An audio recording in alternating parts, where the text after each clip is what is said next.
Assalamualaikum warahmatullahi wabarakatuh. Masih bersama saya Sultan Aji Saputro dalam pembelajaran fisika. Fisika itu mumeti, mudah untuk dimengerti. Mari kita belajar fisika bersama-sama, jangan mempersulit hal yang mudah. Sebelum kalian tonton videonya, jangan lupa like dan subscribe dulu dan catat di buku kalian. Mari kita ikuti pembelajarannya bersama-sama.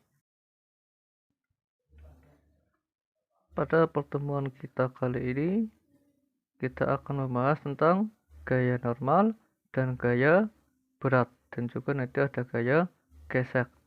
Nah, kalau pada pertemuan kemarin masih pada penerapan hukum Newton pada tali dan katol, kalau sekarang gaya normal dan gaya berat. Apa sih gaya normal dan gaya berat? Mari kita ikuti. Nah, kalau gaya normal itu adalah gaya yang tegak lurus dengan bidang. Itu dimaksud dengan gaya normal, disimbolkan dengan huruf N besar. Nah, kalau kalian perhatikan pada gambar, kalau gaya normal itu arahnya ke atas. Tadi gaya yang tegak lurus dengan bidang. Nah, itu kan misalkan ada sebuah benda bermassa M gitu ya, ditaruh di bidang datar. Nah, di situ tegak lurus. Nah, kalau gaya normal itu arahnya ke atas.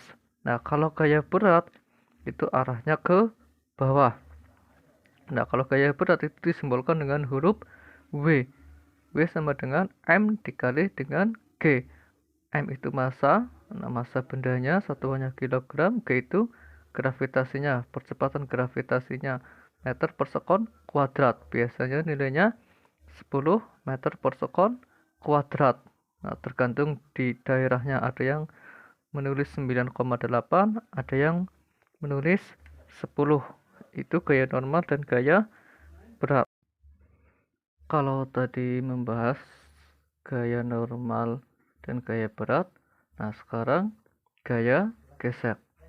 Nah, apa sih gaya gesek?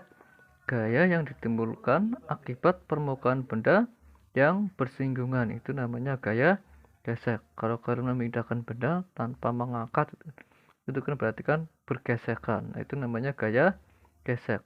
Nah, contoh seperti gambar yang kalian lihat. Nah, kalau sudah dibahas, gaya normal itu ke atas, gaya berat itu ke bawah. Nah, kalau gaya gesek, misalkan bendanya didorong ke kanan. Nah, berarti gaya gesek itu selalu berlawanan dengan gaya benda yang dilakukan. Nah, kalau gaya gesek ini disimbolkan dengan huruf F kecil.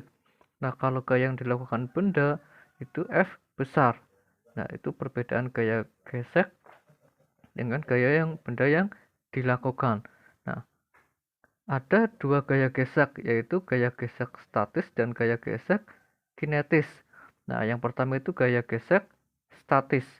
Nah, gaya gesek statis itu terjadi ketika benda masih berada dalam keadaan diam karena resultan yang bekerja pada benda tersebut adalah nol. Nah, itu gaya gesek statis. Jadi kalau gaya gesek statis itu bendanya belum bergerak. Nah, atau gaya yang dilakukan benda lebih besar dari gaya gesek. Nah, itu gaya gesek statis. Nah, gaya gesek statis itu dirumuskan Fs sama dengan mu s dikali dengan n. Itu namanya gaya gesek statis rumusnya. Nah, kalau Fs itu gaya gesek statis, satuannya Newton. Kalau mu s koefisien gaya gesek atau koefisien gesekan statis.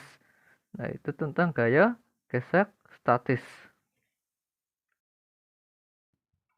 Kalau tadi membahas tentang gaya gesek statis, nah sekarang gaya gesek kinetis. Nah, gaya gesek kinetis itu gaya yang terjadi setelah benda dalam keadaan bergerak. Nah, itu namanya gaya gesek kinetis. Fk sama dengan mu k dikali dengan n, itu yang seperti huruf M itu dibacanya mu. Nah, dengan Fk itu gaya gesek kinetis, satunya Newton, mu k itu koefisien gaya gesek. Nah, nanti ada 3 kasus. Kasus yang pertama itu jika gaya yang kita lakukan, gaya benda yang dilakukan lebih besar dari gaya gesek, maka bendanya akan bergerak. bergerak. Contoh misalkan ketika kita berdiri, terus kita berjalan, nah itu gaya yang kita lakukan, gaya benda yang dilakukan lebih besar dari gaya gesek, maka bendanya akan bergerak. Nah untuk kasus yang kedua, itu kalau gaya yang dilakukan lebih kecil dari gaya gesek, nah maka bendanya akan diam. Nah, misalkan kita tadi berdiri nggak kemana-mana, nah itu gaya yang kita lakukan lebih besar dari gaya gesek, nah makanya bendanya diam. Terus kalau gaya yang dilakukan sama dengan gaya gesek, maka benda itu tepat akan bergerak. Nah berarti bendanya, kalau misalnya kita berdiri itu baru mau bergerak, itu kalau gaya yang dilakukan lebih sama dengan gaya gesek, maka bendanya tepat akan bergerak. Kalau tadi membahas membahas materi tentang gaya normal dan gaya gesek, nah kali ini kita contoh soal. Nah kalau kalian perhatikan pada gambar, di situ ada sebuah benda bermasa 10 kg. Nah ditarik dengan gaya 500 Newton. Nah terus diketahui mu s-nya, koefisien gesek statisnya 0,4. Mu k-nya, koefisien gesek kinetisnya 0,3. Pertanyaannya, apakah benda itu bergerak? Nah, kita kan belum mengetahui ketika dengan gaya 500 Newton, bendanya 10 kg, kira-kira bergerak enggak? Nah, maka yang pertama kita hitung adalah gaya beratnya dulu. Nah, gaya berat itu kan rumusnya M dikali dengan G. Nah, M-nya itu 10 kg, gravitasinya itu kan nilainya 10, berarti 10 kali 10 nilainya 100. Jadi W-nya gaya beratnya itu 100 Newton. Nah, perlu kalian ingat gaya berat itu nilainya sama dengan gaya normal. Maka Fs-nya sama dengan mu s. Kita cari dulu apa itu benda-benda bergerak apa diam. Nah, kalau kita kan belum tahu, maka cari dengan gaya gesek statisnya. Berarti Fs sama dengan mu s dikali dengan S. Itu kan rumus gaya gesek statis. Nah, maka 0,4 itu kan ms-nya 0,4, mu s-nya n-nya 100. Nah, maka 0,4 dikali 100 itu hasilnya 40 Newton. Nah, Fs-nya gaya gesek statisnya 40 Newton.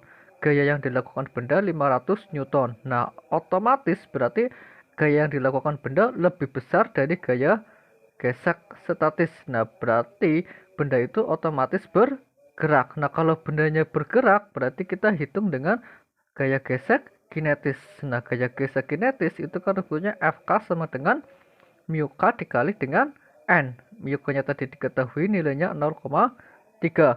Nah, terus N-nya 100. Berarti 0,3 dikali 100 hasilnya 30. Nah, itu soal tentang gaya normal dan gaya berat serta gaya gesek. Nah, untuk pembahasan materi tentang gaya normal, gaya gesek, sampai sekian dulu. Silahkan catat di buku kalian. Jangan lupa like dan subscribe-nya. Wassalamualaikum warahmatullahi wabarakatuh.